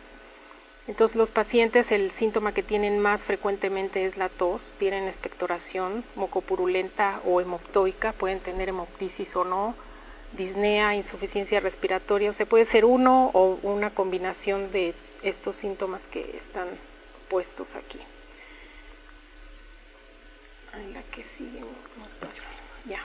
Bueno, entonces ya vimos el cuadro clínico. Esto sí, pues nos apoyamos básicamente en la habilidad que tiene un médico, un clínico, para orientarse al diagnóstico. Si sospechamos que es tuberculosis, pues necesitamos tomar una radiografía o solicitar una radiografía. Y los hallazgos que más frecuentemente se observan en una radiografía de tórax, me refiero a la tuberculosis pulmonar, y ya la posprimaria, no la tuberculosis primaria, es que la afección parenquimatosa es constante, muy frecuente. Los segmentos apicales y posteriores de lóbulos superiores están afectados, también el superior de lóbulos inferiores. La cavitación es frecuente, aunque no siempre, y en muchas ocasiones puede haber nódulos, consolidación parenquimatosa o inclusive derrame pleural. Entonces aquí les voy a presentar una serie de radiografías en las que, bueno, aquí ven solamente en el pulmón del lado izquierdo una afección que está dando precisamente una alteración en el parénquima pulmonar. Por acá ven igual, está afectando prácticamente todo el pulmón del lado derecho, hay afección pleural y la gran cicatriz que existe está jalando tanto las estructuras mediastinales y en sí el diafragma hacia arriba y hacia el lado de la lesión. Entonces son casos realmente muy avanzados. Vean qué variable, el previo pues era muy poca la afección parenquimatosa, en este caso es realmente muy importante, y vean ustedes el enfisema compensatorio en el pulmón del lado derecho, cómo se hernia el pulmón del lado derecho. Aquí no les puedo yo señalar, pero más o menos vayan siguiéndome. Este es otro caso, otro paciente con afección parenquimatosa. Vean ustedes todas esas manchas así algodonosas que afectan pues casi 2/3 del pulmón del lado derecho. Eso implica que hay una diseminación broncógena de la micobacteria. Todos estos son casos nuevos. Aquí resalta en el lóbulo superior y medio y medio en el lado derecho. Ven ustedes ahí las cavitaciones que se mencionaban. Aquí no recuerdo si este era un paciente con diabetes, como les mencionaba la doctora Elizabeth, pero esto no es particular de los pacientes diabéticos. A los no diabéticos también se pueden cavitar. Este es otro caso. Ven ustedes que la lesión o las lesiones son bilaterales, muchas imágenes reticulares, nodulares. Ven ustedes la porción superior, así en el ápex del lado derecho, y en el lado izquierdo hay también cavitaciones. Está muy bonita. No crean que esos dos nodulitos, esos son pues lo que se les puso ahí para el electrocardiograma, bueno, para el monitoreo cardíaco del paciente, no los cables. Pero ven ustedes ahí la cavitación, y por supuesto es lo que más resalta, pero si ustedes ven con detenimiento el pulmón del lado derecho, pues realmente tiene bastante afección. Si ustedes se van más hacia abajo, por abajo de la arteria interlobar en el lado derecho. Aquí ven otro igual con afección del parénquima pulmonar derecho. Ven como la columna de aire traqueal se va hacia el lado derecho. Eso es porque todas las lesiones que genera la tuberculosis, la propia presencia de la micobacteria, ocasiona que se desarrollen muchas cicatrices, y bueno, esto es lo que están viendo ustedes. Hay una retracción en sí de todo el lóbulo superior, y más todas las opacidades esas que ustedes pueden observar en el pulmón derecho, y que también se ven en el pulmón del lado izquierdo. Bueno, yo les presenté aquí algunas imágenes que son realmente muy características, y que, bueno, en los médicos que están acostumbrados a ver este tipo de pacientes, pues realmente les puedo decir que el diagnóstico lo hacen prácticamente en segundos al ver la radiografía y ver el cuadro clínico del paciente, pero aún así estamos obligados a confirmar el diagnóstico. ¿Por qué? Porque la radiografía, si bien es muy sensible, es poco específica. Por supuesto, otro tipo de enfermedades, les puedo dar un ejemplo: las enfermedades micóticas pueden dar este tipo de alteraciones en la radiografía, particularmente coccidioidomicosis, puede dar lesiones y alteraciones radiológicas muy parecidas a la tuberculosis. Entonces, a pesar de que hay lesiones altamente sugestivas, pues el estudio microbiológico está obligado para confirmar la enfermedad. La radiología no es útil ni para pronóstico ni para evaluar respuesta al tratamiento. ¿Por qué? Porque vieron ustedes la afección tan importante que pueden tener algunos pacientes, y la regresión de las lesiones, cuando ocurre esta regresión, es entre 3 y 9 meses, de tal manera que por esa razón no es útil estar siguiendo a los pacientes con una radiografía. Aquí, bueno, si van a solicitar una radiografía en medio del tratamiento, pues ya será individualizar a los pacientes, pero en realidad se requiere solamente la primera radiografía, que es al momento del diagnóstico, y hasta el final del tratamiento. Entonces tenemos ya cómo vamos a hacer el diagnóstico. Tenemos aquí una lista de antecedentes de cada paciente, tenemos un cuadro clínico, y que junto con la radiología o los hallazgos radiológicos pues nos hace sospechar en tuberculosis. Entonces, si ya sospecho en tuberculosis, lo que sigue, si es la forma pulmonar, vamos a solicitarle al paciente pues la muestra biológica que es más accesible para esto, que es la expectoración. Entonces, en realidad cualquier muestra biológica es susceptible de trabajarse tanto para baciloscopia como para cultivo, para Mycobacterium tuberculosis. Y de allí siguen los métodos no convencionales, como les mencionaba, que son precisamente todos aquellos basados en estas nuevas técnicas de biología molecular, y de las que no voy a hablar tampoco, porque estas no están disponibles en todos lados, y que, bueno, aún en el caso de que estén disponibles, siempre se debe de acompañar de todas maneras de hacer el diagnóstico o de trabajar las muestras mediante estos métodos convencionales, como son la baciloscopía y el cultivo. Y aquí les presento los estándares del diagnóstico. Al final de esta presentación está la bibliografía Esto tal cual lo saqué, lo tomé de esa publicación, que por cierto fue la doctora Elizabeth Ferreira la que me lo pasó, pero está disponible esto en internet, así que lo pueden ver ustedes, yo les recomiendo que lo revisen. Entonces, dentro de estos estándares de diagnóstico se menciona lo siguiente, y se los voy a leer tal cual, vamos a seguirlo juntos. Investigar tuberculosis en todas las personas que presenten tos productiva inexplicable durante 2 semanas o más. Esto implica una búsqueda intencionada en donde puede orientarse hacia la población demandante de servicios de salud en mayores de 15 años que presenten esta tos con ese tiempo de duración, en todos los contactos de casos de tuberculosis y en grupos de riesgo como pueden ser indígenas, inmigrantes, internos de cerezos o personas como con diabetes o VIH-Sida, como ya mencionaban previamente en esta misma presentación. ¿Por qué? Porque son sujetos que tienen un mayor riesgo de presentar la enfermedad. Los síntomas, como ya no lo voy a repetir, pero aquí el síntoma cardinal y básicamente lo que orienta hacia estar haciendo un tamizaje o una búsqueda activa de casos es precisamente el primero, como pueden ver ustedes, la tos persistente con expectoración por 15 días o más. ¿No quieren pasar? Sí. Entonces, dentro de estos mismos estándares se menciona que en todo paciente que sea capaz de producir esputo y en los que se sospeche tuberculosis pulmonar se deberán de obtener al menos 2 y preferentemente 3 muestras de esputo para su examen microscópico, y cuando sea posible se obtendrá al menos una muestra a la primera hora de la mañana. Entonces, todos ustedes estoy segura que ya lo conocen, saben que lo ideal es tomar 3 muestras o estudiar 3 muestras para baciloscopía. Una primera muestra suponiendo que el paciente o la persona la encuentran o al primer contacto en la unidad de salud. La segunda muestra sería al despertar por la mañana del siguiente día hábil, se le daría el frasquito, y la tercera muestra ya es opcional y esta se recolecta en el momento en que se entrega la segunda muestra, es decir, cuando llegue el paciente de nueva cuenta al centro de salud.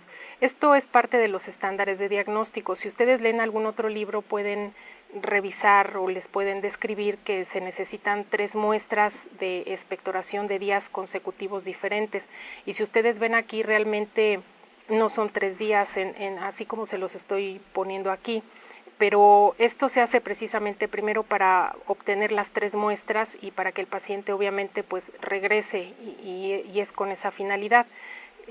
Por eso es que dice que la segunda muestra es quizás la más importante porque es al despertar por la mañana del día siguiente hábil.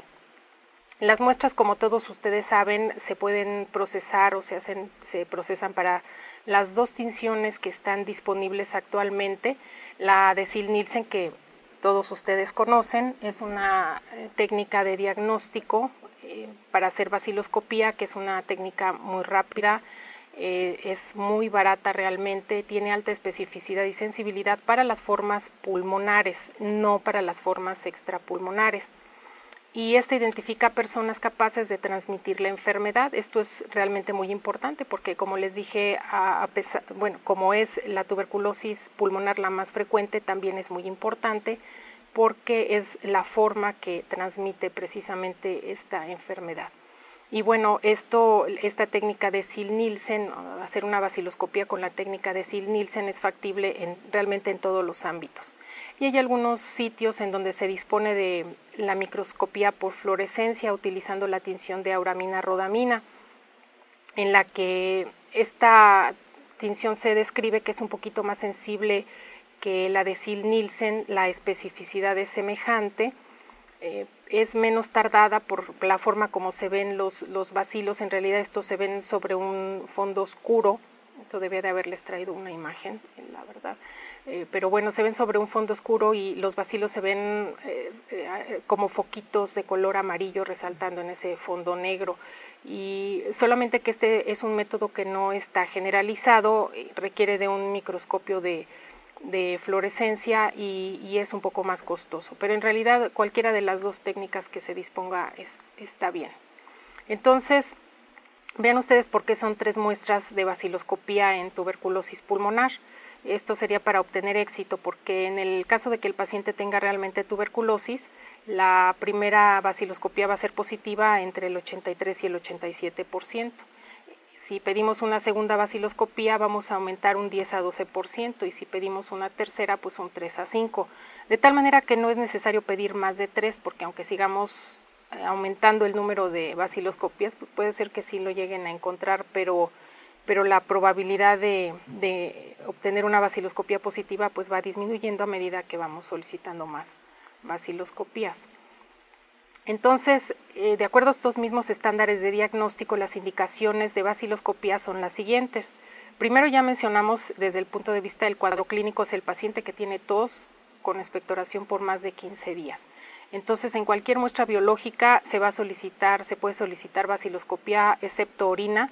¿Y por qué orina? Porque en la orina puede dar muchas falsas positivas. Entonces, cuando ustedes sospechen tuberculosis renal, por ejemplo, y quieren hacer el estudio, aquí sí es donde está indicado, en vez de hacer una baciloscopía, mandar cultivo directamente. La baciloscopía también está indicada en aquellos contactos sintomáticos de un caso de tuberculosis y, como les mencionaba, algo muy importante como el control mensual del tratamiento antituberculosis. Para esto basta una muestra, no es necesario que soliciten las 3 muestras. Entonces, aquí con esto les reitero que la radiografía no es útil para el seguimiento. El control y la respuesta al tratamiento se evalúa fundamentalmente con las baciloscopías, y eso cuando el paciente puede toser y puede dar la muestra de expectoración. A veces los pacientes mejoran, ya no tienen tos, ya no tienen expectoración, y hasta me han comentado que algunos médicos los regañan que porque no pueden dar la muestra y que es necesario y no sé qué. Bueno, hay que insistirles, hay que apoyarles, pero no regañarlos, y tampoco no va a pasar nada si no tenemos la muestra. Esperar y si la da el paciente, qué bueno, y si no la da, pues ni modo, el paciente debe de continuar con su tratamiento. Bueno, dentro de las otras herramientas convencionales que tenemos para el diagnóstico de la tuberculosis, sea cualquier forma, ya sea pulmonar o extrapulmonar, está el cultivo. El cultivo nos va a permitir aislar el microorganismo, identificarlo, porque hay pruebas bioquímicas que permiten identificar a la micobacteria.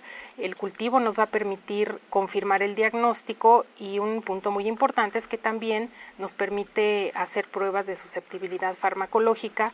Y bueno, algo que no les dije al principio, pero en realidad el estándar de oro para hacer el diagnóstico de tuberculosis es mediante la identificación de la micobacteria por cultivo, no es precisamente la baciloscopía. Y así como el cultivo es el estándar de diagnóstico, el estándar de oro de diagnóstico, la curación lo es igual. Cuando un paciente termine el tratamiento, pues lo ideal, si tuviéramos la disponibilidad, pues sería volver a mandar una muestra de expectoración, mandarla a cultivo, y si el cultivo es negativo, es la forma más contundente de decir que nuestro paciente está curado. Con esto no quiero decir que nos tenemos que esperar hasta el cultivo para hacer el diagnóstico o para diagnosticar curación. No. El cultivo, como bien dijeron previamente, no está disponible en todos lados. En términos generales, el cultivo se hace solamente más o menos en el 1% de todos los casos de tuberculosis, de tal manera que la prueba que tenemos más disponible para el diagnóstico y también para decir que el paciente ha terminado por lo menos el tratamiento con baciloscopías positivas, pues es la propia baciloscopía. Siguiendo con los estándares de diagnóstico, aquí les enumero las indicaciones de cultivo y les digo cuáles son las indicaciones. ¿Por qué? Porque no en todos está indicado hacer el cultivo, no está disponible en todos los casos, pero en estos casos sí quiero que vamos a resaltar algunos puntos para que sepan ustedes en quiénes sí está indicado este estudio. Bueno, primero, cuando tenemos sospecha clínica y radiológica de tuberculosis pulmonar y a pesar de eso tenemos baciloscopías negativas, pues hay que mandar un cultivo. ¿Por qué? Porque puede ser que sí el paciente tiene tuberculosis, pero la carga bacilar que tiene es baja. Cuando se sospecha tuberculosis extrapulmonar, realmente aquí sí en todos los casos está indicada el cultivo. En los casos de VIH-Sida y sospecha de tuberculosis con baciloscopía negativa, esa es otra indicación. En niños y adolescentes con sospecha de tuberculosis. En pacientes que estén bajo tratamiento, que al segundo mes persistan con baciloscopías positivas, esa es otra indicación. Porque estos casos, en el caso de que esto es un factor de riesgo en sí de multifármaco-resistencia. Esa es la razón de solicitar en un paciente, idealmente si lo tienen disponible, que si sigue con baciloscopias positivas, pues solicitar un cultivo.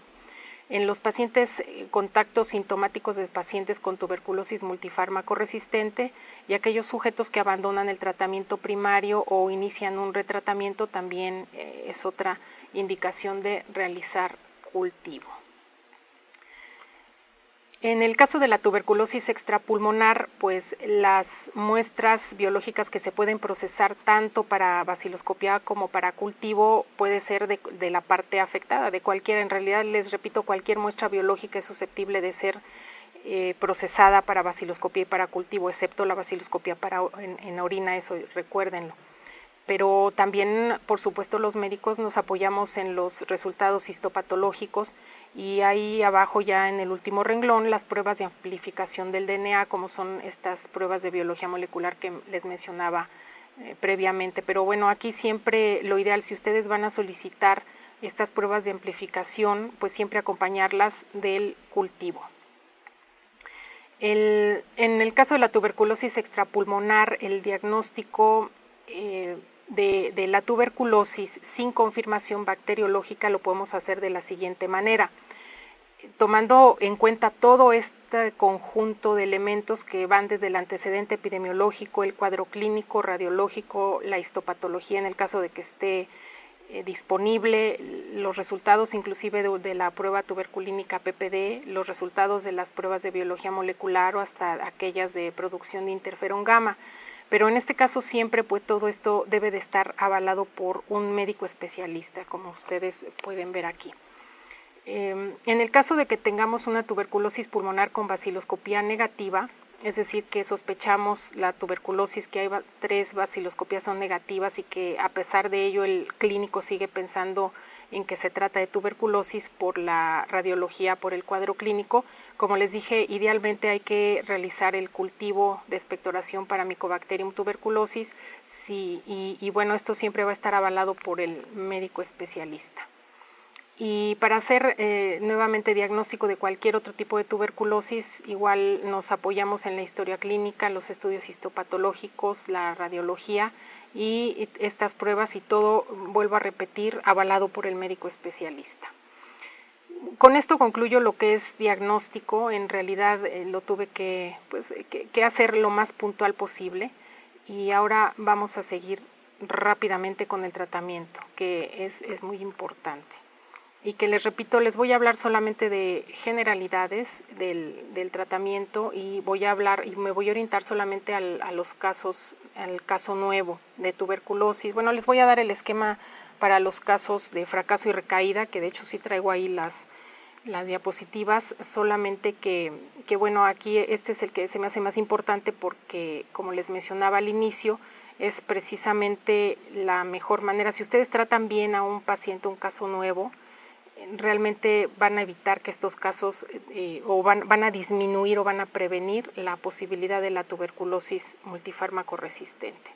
Entonces, como ya vimos previamente, la tuberculosis es una enfermedad diagnosticable, prevenible y curable, pero que se necesitan múltiples fármacos, ya se los mencionaban previamente, y esto se tiene que administrar por tiempo y frecuencia suficientes.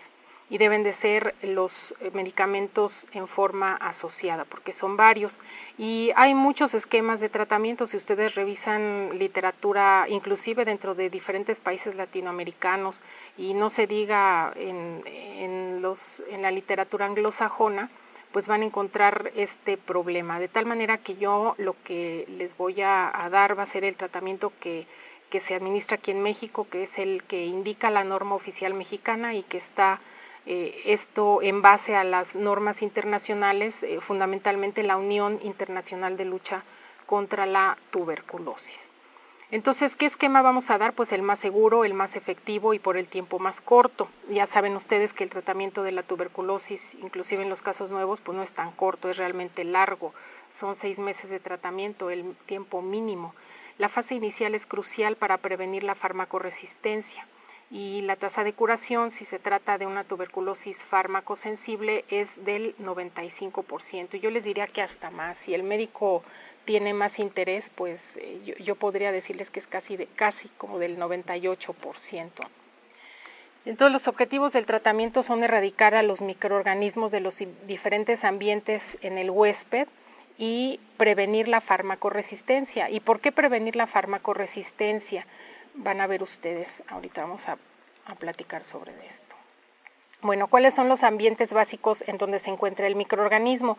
Está en diferentes partes, en una fase extracelular, que sería en las paredes de las cavidades y necrosis liquificada, que es donde está la mayor parte o la mayor población bacilar.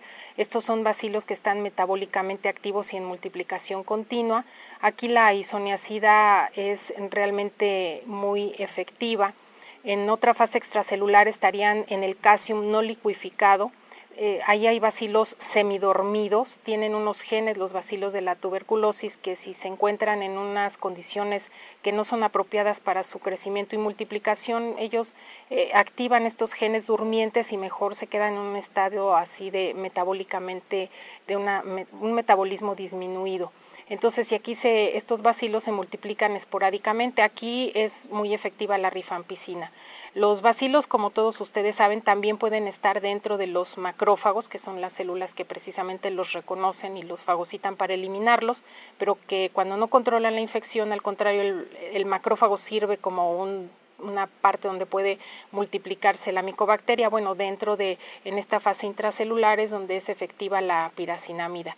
Y bueno, hay otra última donde están estos organismos latentes, donde están dormidos, donde en teoría pues no hay capacidad destructiva de los fármacos. Esto está cambiando, esto es una parte muy interesante que está actualmente en investigación, pero bueno, estos son los ambientes básicos en donde está la bacteria.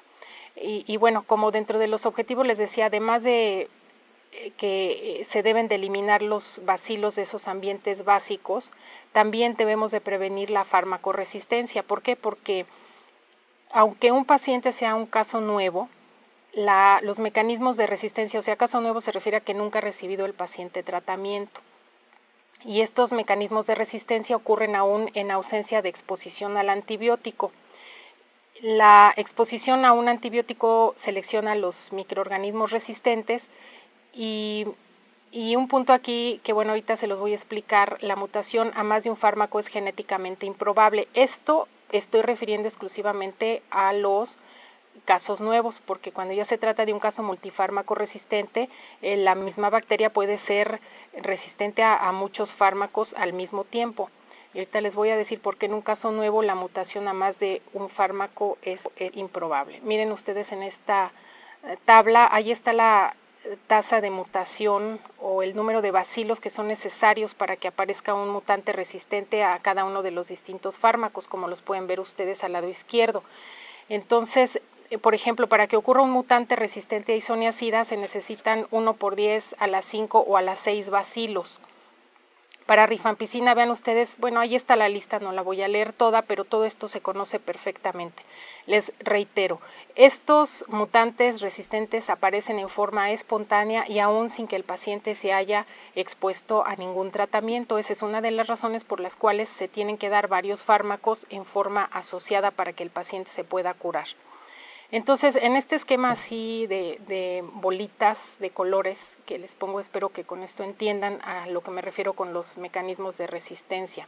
Ven ustedes el rectángulo del lado izquierdo donde tenemos bolitas de color rojo y otras bolitas de color amarillo o verde, no sé cómo lo vean ustedes por allá. Entonces, imagínense que ahí está la población bacilar de nuestro paciente. Todos los que son de color rojo serían todos los sensibles a isoniazida y los que están de color amarillito son los resistentes a isoniazida. Si nosotros damos solamente un fármaco, vamos a suponer que solamente isoniazida, ¿qué estamos haciendo? Pues vamos a seleccionar a los resistentes. Entonces, después de un tiempo en el recuadro, en el rectángulo del lado derecho, ven ustedes que el paciente pues va a mejorar inclusive clínicamente, su población basilar va a disminuir, se murieron todos los rojitos que eran los sensibles a isoniazida, pero se seleccionaron los que fueron resistentes y hay más hijitos resistentes que son los que están ahí del lado derecho. Y a eso se refiere, o sea, por esa razón se tienen que dar varios fármacos y asociados para que esto no ocurra. Entonces, como yo les decía previamente que la mutación espontánea a más de un fármaco es genéticamente improbable, ¿por qué? Porque resulta de multiplicar la tasa de una resistencia por la otra. Es decir, si queremos que un mutante resistente sea al mismo tiempo a isoniazida y a rifampicina, tendríamos que multiplicar ambas resistencias y en esto nos daría 1 por 10 a la 12. Y si ustedes vieron la tabla previa, pues la población basilar de un sujeto no llega a tanto. Bueno, no es cierto, esta es la tabla la que quiero ver. Entonces vean ustedes ahí la población basilar que hay, por ejemplo, en un paciente que tiene una baciloscopía positiva, que tiene, ese es el número de bacilos que puede tener el paciente en su organismo, 1 por 10 a la 7 o a la 9, y vean ustedes que ninguno llega a 1 por 10 a la 12, en cualquiera de esas formas que ustedes pueden ver ahí, en la cavitaria, en el infiltrado, en nódulos, etcétera. De tal manera que es a lo que me refiero porque la población basilar no llega a 1 por 10 a la 12, esto les vuelvo a repetir es para los casos nuevos.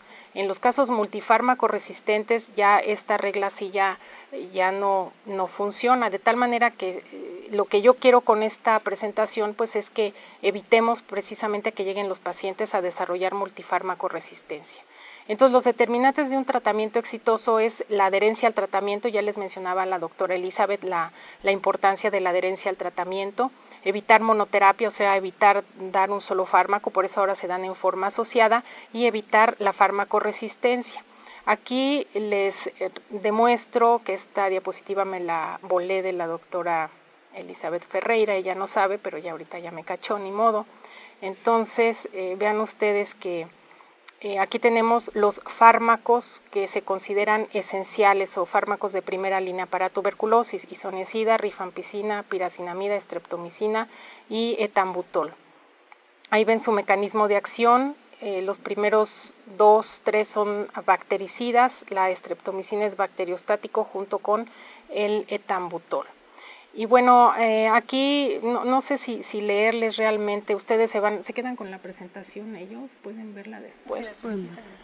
Bueno, miren, esto es así a manera de un resumen, no les quiero dar la clase de farmacología, sino simplemente hay que recuerden las dosis de los fármacos esenciales, como les repito, y algunos de sus efectos secundarios que tienen que tomar ustedes en cuenta. La dosis, 5 a 15 miligramos, la dosis máxima para isoniazida es 300 miligramos por día, es un medicamento, un fármaco bactericida, su mecanismo de acción muy breve, les repito, no estoy dándoles clase de farmacología de los fármacos antituberculosis. Este inhibe la síntesis de ácido micólico, se absorbe muy bien por tracto gastrointestinal y ven ustedes sus efectos adversos, el que más conocen ustedes es la hepatotoxicidad, pero sin embargo en general puedo decirles que los efectos adversos más frecuentes en conjunto de los fármacos para la tuberculosis es la intolerancia gástrica y alteraciones básicamente cutáneas, pueden dar algunas lesiones cutáneas, pueden dar erupciones y pueden dar prurito, pero bueno, aquí la hepatitis es muy importante, esta va del 0.3% al 2.3%, este porcentaje va aumentando de acuerdo a la edad. La neuropatía periférica esta hay que tomarla en cuenta, sobre todo cuando están tratando a un paciente que además tiene diabetes. El mecanismo de la neuropatía es el siguiente, aumenta la excreción de piridoxina y esto ocurre muy frecuentemente en los alcohólicos desnutridos y, como les mencionaba, en los diabéticos. Es poco común si se administra la isoniazida 5 miligramos por kilo de peso y también puede haber toxicidad al sistema nervioso central, aunque les pongo ahí que es realmente raro. Las interacciones farmacológicas que hay que considerar es básicamente pues cuando pacientes que tienen alguna comorbilidad del sistema nervioso central o que necesitan depresión que tienen depresión o alguna otra cosa o epilepsia y que necesiten de carbamazepina o difenilidantoína, pues entonces aquí hay que considerar estas interacciones medicamentosas. La rifampicina, ahí está la dosis, 10 miligramos por kilo, máximo 600 miligramos por día. Su mecanismo de acción es que inhibe la RNA polimerasa dependiente de la DNA. Se absorbe por tracto gastrointestinal. Sus efectos secundarios es intolerancia gástrica. Tiñe la orina y lágrimas de color rojo, así que esto sí lo tienen que decir a su paciente porque en ocasiones se preocupan, por eso creen que es sangre y no es así. Puede haber trombocitopenia o desarrollar anemia hemolítica. Estos son realmente poco usuales a las dosis que se utilizan. Yo la verdad tengo muchos años tratando pacientes con tuberculosis y no he visto este tipo de problemas. Disminuye la actividad de warfarina, esto sería sus interacciones farmacológicas. La rifampicina es la que más tiene interacciones farmacológicas. Entonces, considerar estas interacciones cuando se administra al paciente anticoagulantes, anticonceptivos orales, corticoides, digoxina, difenilidantoína y esos que pueden ver ustedes, porque esto es importante para poder ajustar los niveles de ambos medicamentos. El etambutol, su dosis máxima 2.5 gramos al día. Habitualmente lo que utilizamos son 1.200 miligramos en pacientes que pesen más de 50 kilos. Es bacteriostático, inhibe la síntesis de arabinogalactán, se absorbe por tracto gastrointestinal y uno de sus efectos secundarios que más se mencionan es la neuritis óptica, que consiste en que puede haber visión borrosa o escotoma central o ceguera al rojo y al verde. Realmente les digo, este es otro de los efectos secundarios que son poco frecuentes a las dosis que se utilizan y yo la verdad les repito, nunca he visto un caso de estos. Aquí solamente insistir en el paciente en que, bueno, cómo está su visión al momento de iniciar el tratamiento. La piracinamida, aquí están las dosis, máximo 2 gramos, lo que habitualmente se administra son 1.500 miligramos, es bactericida en ambiente ácido, penetra muy bien por el tracto gastrointestinal y sus efectos adversos pues es también parecido, da mucha toxicidad hepática, puede dar hiperuricemia, este sí es de los más frecuentes, muchas veces yo les podría decir que más de la mitad de los pacientes tienen hiperuricemia, pero generalmente no hay que darles tratamiento a menos de que esté sintomática, la dejan al momento que se suspende el medicamento, es decir, al término de la segunda fase, ya esto va a disminuir. Puede haber erupción cutánea como les decía previamente. Y el quinto fármaco esencial es la streptomicina, que es un aminoglucósido, ahí están las dosis, 1 gramo al día como máximo, y la dosis acumulada que se recomienda es de 180 gramos en total, bueno, esto para los casos nuevos, no nuevos, sino cuando se indica, ahorita vamos a ver más adelante, es bactericida, inhibe la síntesis de proteínas, ya todos ustedes saben, y sus efectos secundarios, bueno, no se administra por vía oral como ya todos ustedes saben, como todos los aminoglucósidos, es intramuscular o intravenosa, y sus efectos secundarios es ototóxico y nefrotóxico, sobre todo en pacientes mayores de 60 años. Entonces, combinación de agentes, ya vimos los 5 fármacos, estos, ¿cómo los vamos a administrar en los pacientes? Bueno, pues hay que darlos en forma combinada porque si solo administramos isoniazida, vamos a tener una elevada incidencia de fracaso y recaída. Recuerden el rectángulo ese que mencionábamos, que les enseñé previamente. Se van a seleccionar todos los bacilos que son resistentes. Si damos isoniazida y rifampicina, pues ese es fundamental porque estos son esenciales en todo el tiempo del tratamiento. La piracinamida es crucial en la fase inicial. A partir de la introducción de la piracinamida, los esquemas de tratamiento disminuyeron de tiempo y gracias a ella es que el tratamiento actual es de 6 meses. Si damos etambutol en vez de piracinamida, pues va a disminuir la efectividad del tratamiento. Entonces, por eso, como se deben de dar varios fármacos, lo que se hace actualmente, lo que hace la norma oficial mexicana, bueno, no la norma, sino más bien el Programa Nacional de Lucha contra la Tuberculosis, es que el tratamiento se administra en forma combinada. Y entonces esto nos trae varias ventajas. Primero, favorece la adherencia en adultos, evita el riesgo de monoterapia encubierta, previene el desarrollo de resistencia porque estamos dando los fármacos ya todos juntos.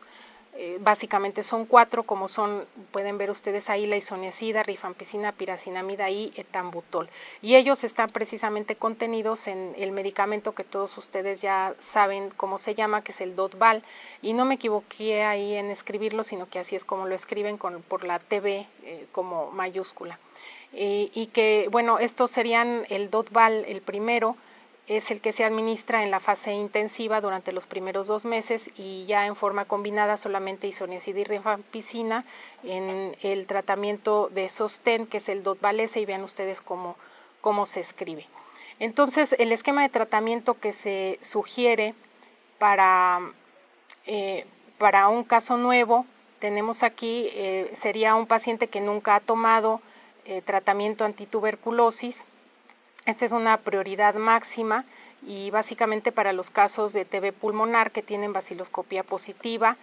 Y aquí ven ustedes abajo el esquema es resumido, serían 2 meses de isoniazida, rifampicina, piracinamida y etambutol y posteriormente 4 meses de isoniazida y rifampicina en forma combinada administrados 3 veces por semana. Para los casos graves se dan 12 meses de tratamiento y aquí tenemos cómo se da de acuerdo a la norma oficial mexicana. Un caso nuevo de 50 kilos o más en la fase intensiva serían 4 tabletas de Dot-Val con esa combinación, eso es lo que tiene cada una de las tabletas. Para un caso de 50 kilos se dan esas 4 tabletas y la fase de continuación estaría constituida por 2 tabletas de combinación fija de Dot-Valese que serían ahí está que lo que tiene es isoniazida y rifampicina y se da 3 veces por semana hasta completar 45 dosis. El total pues nos llevaría más o menos 6 meses y medio el tratamiento, porque recuerden ustedes que la fase intensiva se da de lunes a sábado el tratamiento. Aquí está la presentación, estas son las cajitas, así como está arriba está el Dot-Val, que sería el que tiene los 4 fármacos, y abajo estaría el tratamiento de la fase de sostén, las mismas dosis que tiene cada tableta, que no me voy a detener en eso. Y bueno, hay aquí arriba está el tratamiento que se utiliza para lo que ya mencionamos, casos nuevos, y abajo está el retratamiento estándar para fármacos de con fármacos de primera línea. Y este tratamiento básicamente se indica en los casos de fracaso terapéutico con baciloscopía positiva, y allí tienen ustedes la definición, o sea, es un paciente con tuberculosis que recién se diagnosticó y en cuya expectoración se siguen encontrando bacilos a los 5 meses o más de haber iniciado la quimioterapia. También en un paciente con tuberculosis que ha interrumpido el tratamiento durante más de 2 meses. Bueno, parece un trabalenguas, ¿verdad? Pero bueno, esto también realmente lo tomé yo de la norma oficial mexicana, y esa es la definición de lo que es fracaso terapéutico. Y la recaída es la reaparición de tuberculosis en un paciente al que se ha considerado curado en el pasado. Y aquí está el esquema del retratamiento para fracaso y recaída. Este sí ya incluye, no como para los casos nuevos, incluye administrar los 5 fármacos durante 2 meses. O sea, aquí se añade la streptomicina y 1 mes más sin streptomicina, y siguen 5 meses de isoniazida, rifampicina y etambutol. Aquí está, bueno, en realidad esto solamente que está desglosado el esquema. Y aquí es muy importante también, ya con esto les di los últimos, bueno, solamente estos 2 esquemas, no les voy a hablar ni de tratamiento para el caso pediátrico y tampoco de la multifármaco-resistencia. Y bueno, lo que sí, dado que tienen tantos efectos adversos estos medicamentos, sí debemos de hacer un monitoreo individual. Cuando se hace el diagnóstico y antes de empezar el tratamiento, sí debemos de contar con un perfil hepático, comentar un poquito sobre la agudeza visual del paciente, sobre todo su percepción de colores, una química sanguínea y los exámenes que ven ustedes allí. En los niños la agudeza visual y el seguimiento realmente es clínico, no se tiene que hacer estudios de laboratorio cada mes ni cada 2 meses. En realidad hay que individualizar el caso para ver si no hay efectos secundarios de los medicamentos. Y ya casi para concluir, el tratamiento de la tuberculosis extrapulmonar es realmente a lo que yo les acabo de decir para la forma pulmonar, excepto en la forma miliar, ósea y meningia. El tratamiento debe de ser de 12 meses y para cada uno de los casos, y dependiendo ya del especialista, pues considerar cirugía y esteroides. Para el caso de pacientes que tengan insuficiencia renal, evitar la administración de aminoglucósidos y capreomicina, que sería un fármaco de segunda línea. Cuando hay pacientes que tienen además insuficiencia hepática, se puede dar el tratamiento si no tienen actividad de la enfermedad hepática, se da el tratamiento y aquí sí pues hay que estar más pendientes de los efectos secundarios. Y cuando la paciente está embarazada se da exactamente el mismo tratamiento que está aprobado por la norma oficial mexicana. No hay mayor problema, al contrario, si no lo dan el bebé puede tener riesgo de muerte y de que la mamá también se ponga mal. Entonces, pero aquí sí lo único es que la estreptomicina está contraindicada y no contraindicar la lactancia, o sea, la mamá puede seguir lactando a su bebé. Y bueno, aquí les pongo una lista de los fármacos secundarios, nada más, pero es para que no se los aprendan. En realidad, porque yo quisiera pedirles que si no están avalados por una persona que sepa tratar la multifármaco resistencia, que es para lo que se utilizan estos fármacos, de otra forma no los usen, porque si los usan están quitando posibilidades a aquellos casos que desarrollan fármaco resistencia por alguna razón, y entonces ya quitan posibilidades de que el paciente pueda curarse, y quitan porque pueden ver ustedes que hay algunos que sí pueden estar a su alcance, como pueden ser las fluoroquinolonas, los aminoglucósidos, que son uno de los principales para poder armar un buen esquema de tratamiento para un caso multifármaco resistente. Y bueno, aquí está la bibliografía y aquí con esto yo concluyo y les agradezco mucho su atención. Ok, pues iríamos un poco más rápido aquí en la parte de retos para concluir. A nivel internacional hay muchos avances en diferentes aspectos, el aspecto inmunológico, en aspectos de patogenia, diagnóstico, tratamiento y control, como ya les comentaba Renata, y que han sido importantes para la prevención y control de la tuberculosis. Ustedes ven ahí algunos de los avances. Sin embargo, de aquí al 2015 no hay posibilidades de tener medicamentos nuevos que puedan ser mucho más efectivos de lo que ya se maneja actualmente, que les mencionó la doctora Renata, y tampoco hay una vacuna que pueda, por lo pronto, prevenir la tuberculosis pulmonar como tal, ¿no? Esta es la que hay es para tuberculosis manífica. Y algunos aspectos de diagnóstico que son favorecedores para el asunto de la tuberculosis pulmonar principalmente sensible y la resistente. Hay algunos otros puntos que quisiera mencionar como aspectos de retos en el manejo de tuberculosis, que yo me permití hacer un pequeño resumen. Voy a mostrar algunos datos de lo que serían en México y yo creo que algunos de ustedes van a coincidir con nosotros. Esta es una gráfica de la Organización Mundial de la Salud en cuál será el impacto que habrá en el ámbito de las enfermedades infecciosas, principalmente algunas infecciosas y crónico-degenerativas. Y si se dan cuenta, en el número 7, tuberculosis no se va a mover de su lugar. Va a seguir siendo un reto importante en el programa de prevención y control, pero principalmente para los tomadores de decisiones y los gobiernos, de tal forma que parece que amenaza tuberculosis con quedarse. Aunque hay algunas condiciones en México y en algunos otros países que implican el compromiso político, también tenemos algunas condiciones de rezago en la detección, comorbilidades, atención de algunas necesidades que tienen tanto en los servicios de salud como el personal de salud, la comunidad, etcétera, etcétera, que van muy relacionadas también con las líneas que establece la Iniciativa Mundial Alto a la Tuberculosis. En México tenemos algunos problemas todavía aún no resueltos, detección no óptima, ya les hablaba un poco la doctora Renata dónde hacer búsqueda, dificultades para curar los pacientes por el hecho de curarlos y por el hecho del manejo del tratamiento, como decía la doctora, pero también tenemos algunos pacientes que están asociados a otros padecimientos, lo cual los hace muy complejos, ¿no? Asociados a diabetes, pacientes que mueren durante el tratamiento con diabetes. En el Instituto de Enfermedades Respiratorias, 70% de los pacientes con tuberculosis resistente también tienen diabetes. Hay encuestas nacionales de conocimientos, actitudes y prácticas donde refieren áreas de oportunidad, dado que la información no ha llegado ni a la comunidad e incluso ni al personal de salud en cuanto a algunos conceptos básicos, como mencionó la doctora Renata, para diagnóstico y tratamiento. Tenemos entre el 5 y 10% de asociación a VIH-Sida y el 10% de nuestros casos están en niños y también 10% de nuestros casos en población indígena, y ya con todas las implicaciones que conlleva el diagnóstico, el tratamiento, pero también el llegar a esa población para convencerla. Hay alrededor de 500 casos acumulados, que es la cifra que presenta la Secretaría de Salud, y luego aproximadamente el 30% de nuestra población está pues desnutrida, infectada por el Mycobacterium tuberculosis, y también se desconoce diabética, dadas las encuestas nacionales de salud. Ya veremos más adelante, ahora con la nueva encuesta nacional de salud que se ha terminado de levantar por el Instituto Nacional de Salud Pública y veremos este análisis. También haremos nosotros un análisis de tuberculosis. Y otro punto importante que hemos dejado de notar es el aspecto de la transición demográfica.